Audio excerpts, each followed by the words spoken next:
The European Space Agency released data from ExoMars camera on one of its orbiters of Mars, and it looks like they detected the interstellar visitor 3IATLAS that was discovered back on July 1st, 2025 this year, and looked rather anomalous. The object is quite large, and it's also aligned in its path with a plane of the planets around the sun. October 7th, 2025.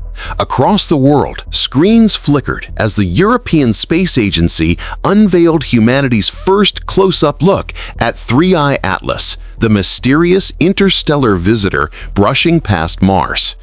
Anticipation hung thick in the air. Scientists, journalists, and stargazers all waited for a moment of cosmic awe. But when the long-awaited images dropped, excitement turned into disbelief. Instead of a breathtaking portrait of an alien traveler, the world saw a blurry white smudge. That was it. No shimmering detail, no majestic tail, just a faint dot adrift in the dark. Within hours, outrage spread like wildfire. NASA stayed silent. China and the UAE, who had also observed the flyby, released nothing. And suddenly, the biggest interplanetary event in years began to look like a cover-up. Social media erupted. At 9:22 UTC, the first ESA image hit the internet, and within minutes, it was everywhere. Space enthusiasts, astrophotographers, and even meme creators piled in, mocking the billion-euro blur. Hashtags like #FuzzyDot and Where Are the Pics surged across X and Reddit. By noon, ESA Cassis was trending in 4 languages.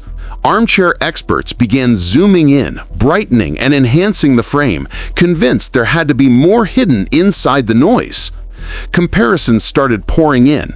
Amateur astronomers with backyard telescopes posting sharper-looking images than the official release. How can a billion-dollar mission be outdone by a garage setup? One viral post read. Suspicion turned to frustration, and frustration turned to theory. Was ESA hiding something? Why were other agencies so quiet? The absence of answers made people wonder if there was more to 3IATLAS than just dust and ice. But behind the scenes, the story was less about secrecy and more about science. The Cassis camera aboard the ExoMars trace gas orbiter had never been built to chase a visitor from another star. Its true purpose was geological, scanning Mars's cliffs and dunes for landslides, frost, and color changes. When engineers aimed at 30 million kilometers into deep space, they were pushing it far beyond its design limits. At that distance, each pixel captured by Cassis covers 340 kilometers, enough to swallow Olympus Mons, the tallest volcano on Mars. The comet's solid nucleus, likely no wider than a few kilometers, was simply too small. As principal investigator Nick Thomas explained, it was a stretch just to get a detection. The team pushed the camera to its limits, stacking exposures, adjusting filters, and tuning tracking systems to squeeze signal from the void. The result wasn't a conspiracy, it was physics. The faint blur wasn't a cover-up, but the best glimpse human technology could muster from Mars's orbit. What the public saw wasn't the comet's rocky heart, but its coma, a vast halo of vapor and dust glowing faintly as sunlight began to stir its frozen surface. The nucleus itself remained invisible, drowned in the haze of its own awakening. Still, people wanted more, and there was hope. NASA's HiRISE camera aboard the Mars Reconnaissance Orbiter was the ace up everyone's sleeve. With its ultra-precise optics, HiRISE can photograph rover tracks from orbit. If anything could capture 3IATLAS in more detail, it was this eye in the Martian sky. But as the comet drew closer, HiRISE went silent. The U.S. government shutdown on October 1st froze communications. No data uplinks, no mission logs, no releases. Just silence. For days, the space community hit refresh on the high-rise archives, waiting for something, anything. Nothing came. Even the usual pre-observation plans disappeared from the database. That vacuum only deepened the mystery. China's Tianwen-1 orbiter and the UAE's HOPE mission had both tracked the flyby, yet neither agency released an image, statement, or explanation. 3 nations, 3 orbiters, 1 comet, an absolute quiet. The question on their lips grew louder with each passing hour. At first, everyone blamed the US government shutdown. It was the easy answer. Why NASA had gone dark, why data wasn't coming through. But then came a question no one could ignore. Why were 3 space agencies, across 2 continents, all silent at once? With no official updates, speculation filled the void. Each hour without answers only deepened the sense that something enormous and possibly unsettling was being kept under wraps. People weren't just craving sharper images anymore. They wanted transparency. They wanted to know why the world's best cameras suddenly seemed muzzled. As the ESA's infamous blurry dots spread across the web, the backlash turned creative. Amateur astronomers from Italy to Japan launched what quickly became known as the image wars. Using deep frame stacking, digital enhancement, and AI upscaling tools, they tried to tease out what the agencies wouldn't show. By October 9th, the internet had fractured into 2 camps.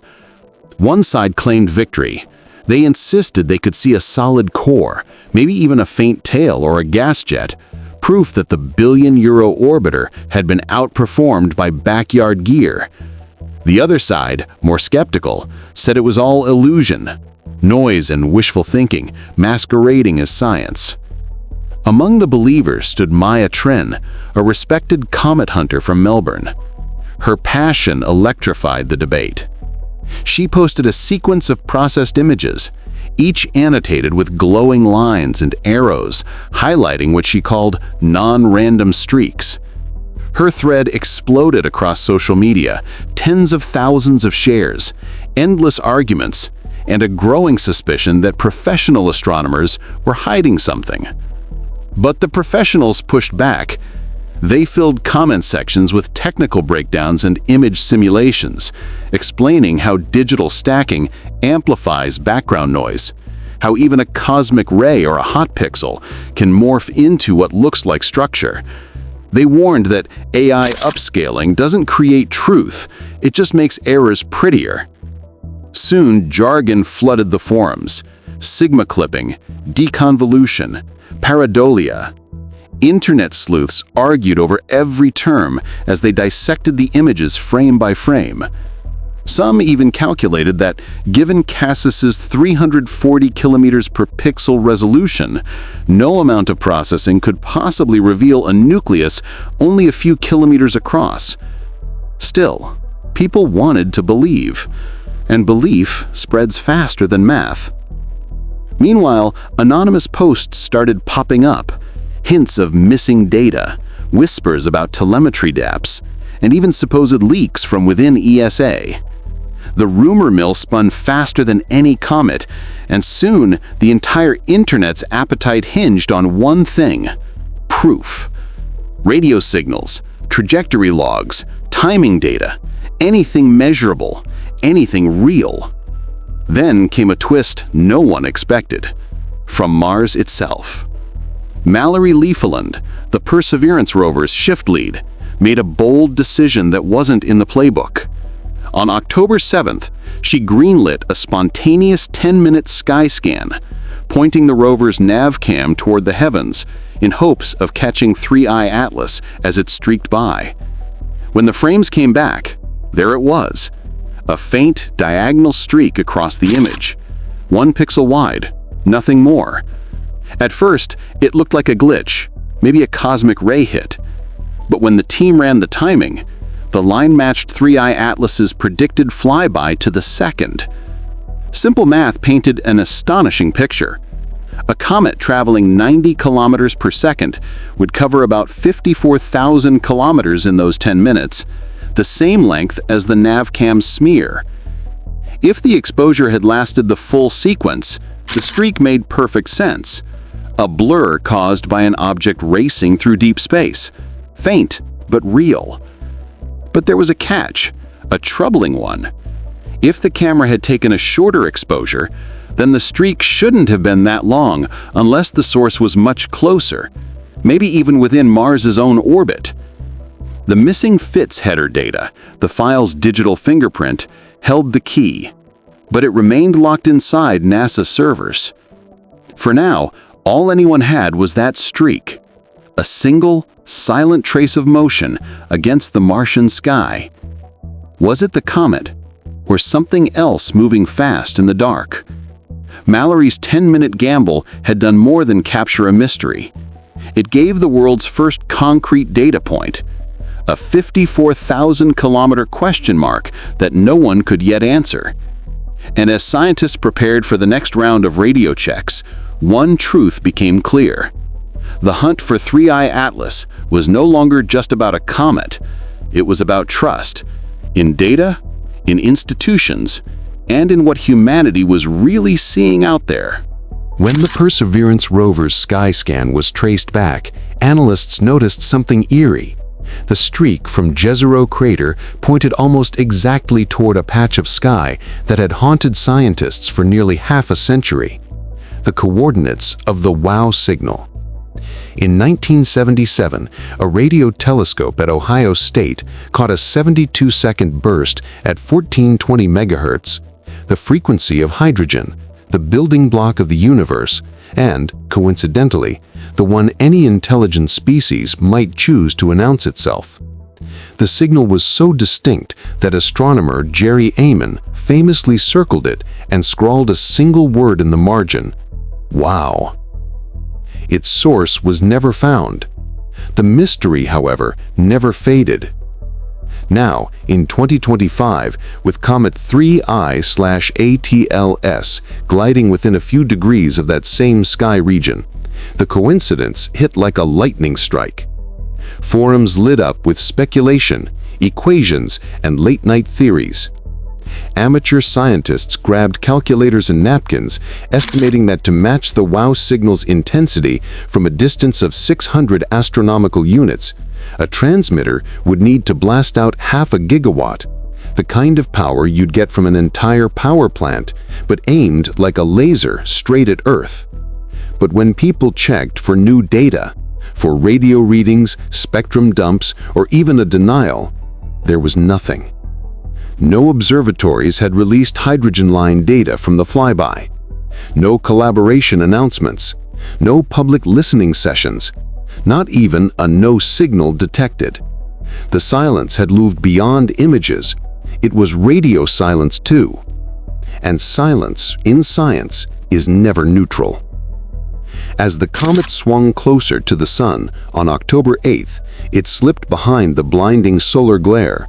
For nearly 2 days, no ground-based telescope could track it. Even the most shielded instruments were overwhelmed. During that 40-hour blackout, the world only had models and imagination. Some astronomers, grounded in realism, predicted the usual. The comet was likely fragmenting under solar heat, maybe shedding dust or flaring unpredictably. But others, peering at orbital models, whispered about something else. An anomaly, perhaps a change in trajectory too precise for a natural outgassing. The Galileo project, already on alert for non-natural phenomena, quietly launched a 24-hour observation campaign across optical and radio channels, determined to catch anything unusual. When the comet re-emerged, everyone held their breath. Astronomers prepared a checklist. Did it survive? Was it dimmer? Had it split? Each measurement became a test of faith, in instruments, in physics, in our understanding of what we were really watching.